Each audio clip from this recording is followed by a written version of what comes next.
dansé ça depuis l'enfance. On tapait nous-mêmes les tam-tams et tout ça. Donc, c'est pour ça que j'ai commandé cette danse pour rendre hommage à mon faux père. L'homme qui m'a rendu grand homme. C'est grâce à lui que je suis ce que je suis. Si j'étais resté à Fongo, je serais un creuseur de rats. Vous voyez? C'est un creuseur de rats, un vigneron. Mais parce qu'il m'a permis d'arriver à Douala, j'ai découvert les grandes choses. J'ai découvert que je pouvais aller loin. Parce que quand j'avais choisi mon enseignement, on appelait ça le cap. On disait enseignement court. D'aller faire le BPC, l'enseignement général, j'ai dit non, j'aime le commerce. Quand maintenant j'obtiens le cap, je me retrouve au Carrefour. Ça tourne, ça tourne, ça tourne. Ça m'a permis, à Douala, il m'a montré. Même la comptabilité. Il était à la régie FECA. Eux, ils faisaient le concours interne. J'arrive, il portait ses cours, ses épreuves, il me donne. Je découvre encore une autre forme de comptabilité. Et je n'ai aimé que la comptabilité jusqu'à aujourd'hui.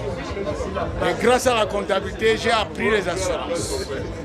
Et je suis devenu DG de comptabilité. Voilà, c'est pour ça que quand j'ai commandé cette danse, j'ai dit, je veux que les invités découvrent nos origines. Et je maîtrise un peu. Notre père était un grand danseur d'un peu. Et nous, on l'accompagnait lors des funérailles. Donc c'est pour ça que moi-même, aujourd'hui, je vais rentrer. Je suis membre de l'Inte. Je serai membre de l'Inte.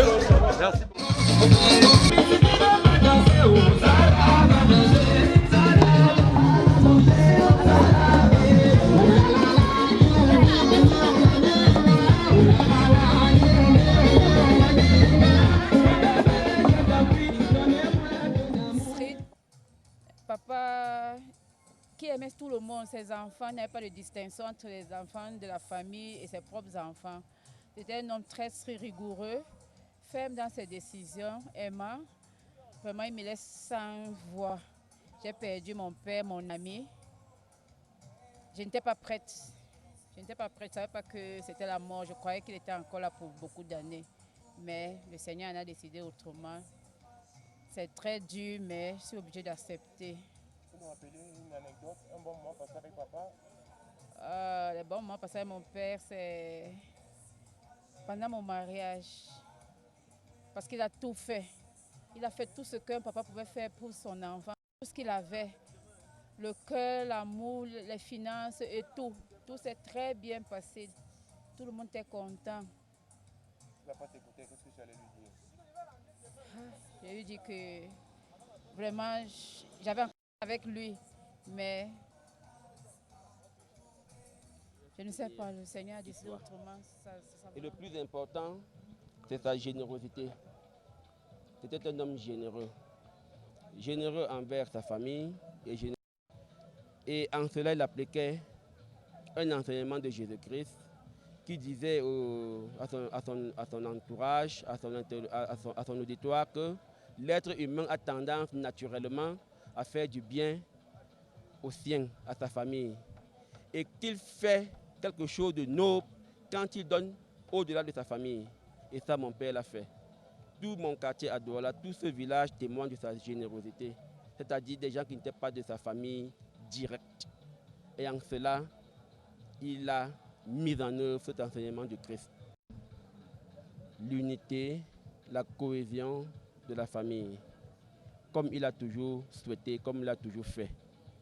Je demande à Dieu de m'en donner la force. Et à mes frères, je leur demande un esprit d'écoute et de solidarité. Le Père n'est plus là, mais ses enseignements sont clairs, sa volonté est claire, que sa famille ne se divise pas. Lorsqu'on est des entrailles de quelqu'un, le soir c'est de toujours parler de lui lorsqu'il est là. Parce qu'on ne s'imagine pas qu'un jour il partira. On voit toujours son père comme le roc, comme le modèle. Celui qui n'est pas brisable, qui n'est pas destructible, qu'on ne peut pas voir coucher et ne pas être capable de se relever. C'est quelqu'un qu'on ne peut pas voir, accepter de le voir être immobile et pas capable de mouvement. Donc je parle de lui avec beaucoup d'émotion et beaucoup de chagrin dans cette circonstance particulière, qui est une circonstance extrêmement difficile pour moi. Alors, pour dire 2 mots de lui, c'était mon papa. Hein. C'était un papa qui m'a beaucoup aimé.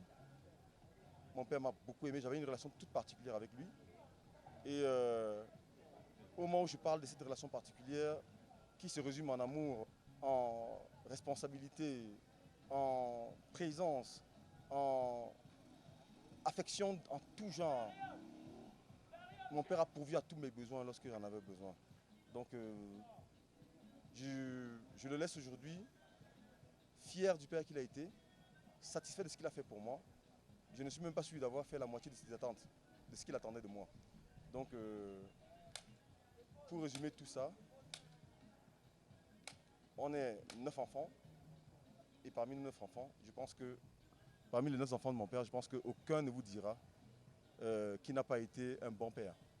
Donc, le témoignage est unanime pour tous ces enfants et même pour toute la communauté. Si quelqu'un n'était pas quelqu'un de bien, à ses obsèques, on ne peut pas voir autant de monde qui arrive. Donc, la présence ici témoigne de l'homme qu'il était, témoigne de, comment dire, du comportement qu'il avait vis-à-vis des autres, témoigne du fait que c'était un homme qui n'acceptait pas de voir la souffrance des autres. Et tous ceux qui viennent là viennent lui rendre hommage du fait qu'ils ont été soutenus, été secourus à un moment ou à un autre de leur vie par mon père, pour toute circonstance qui s'est présentée. Alors, je sais que mon père a toujours été un homme très rassembleur. Et c'est lui qui rassemble quelqu'un qui unit. Et c'est ce que mon père nous a toujours enseigné, de demeurer dans l'unité, dans la solidarité. Et ce que je sais que je ferai, et ce que mes frères aussi feront avec moi, parce que je ne pourrais pas le réussir tout seul, c'est de continuer cet élan de solidarité dans la famille, cette unité que mon père a toujours prônée, que cela continue, et qu'il n'y ait aucune dispute ou bien aucun problème qu'on n'arrive pas à résoudre entre frères et sœurs.